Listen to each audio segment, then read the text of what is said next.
Wired network printer setup in a Cradlepoint environment for the Dell H815 multifunction printer. In a Cradlepoint environment, we're going to need to set a static IP address on the printer in order to use it in this environment properly. In the Cradlepoint setup, the address ranges ending in 2 through 19 have been set aside for use in static addresses. So we're going to need to pick one of those to set for the printer. In this example, we're going to set the printer to a static IP address of 192.168.0.11. In order to set that, we will begin on the printer screen. We're going to press the info button. It's one with the eye in the lower left-hand corner. And then on the screen, we'll tap Tools. We're going to select Admin Settings. We're going to select Network. We're going to select Ethernet. Then we'll select TCP/IP.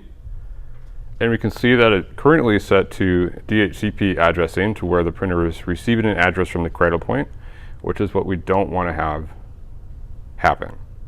But we need to make note of the subnet mask that is displayed here for this network.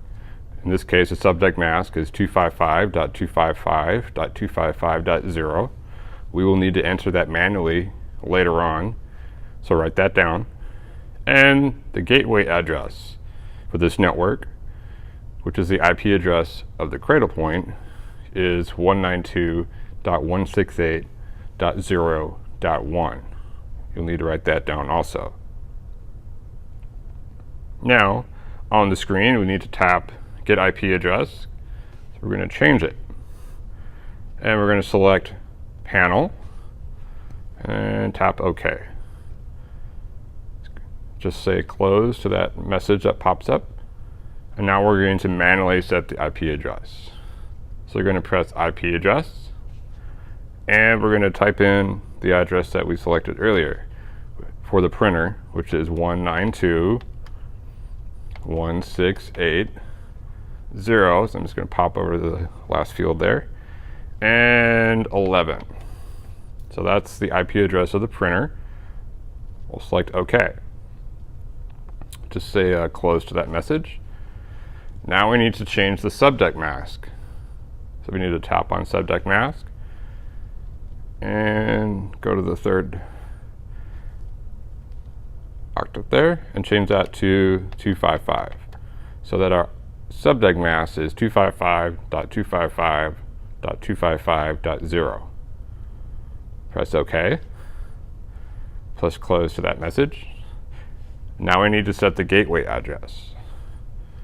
So we need to tap on there, and we're going to set the address to that of the Cradlepoint, which we found earlier was 192.168.0 and then 1, and press OK. And hit Close to that message. So now the printer has successfully been addressed properly with the static IP address for the type of network it is now attached to. So we'll just go ahead, close out of that. We can just hit Home. And at this point, we should power cycle the printer to ensure that it has received its settings. And we will go on to our next steps with regards to configuring the workstation laptops further on in the DTP. Now that the printer is finished power cycling, we can see that the static IP address is now displayed in the upper right-hand corner on this printer, which indicates 192.168.0.11, which is the current IP address of this printer.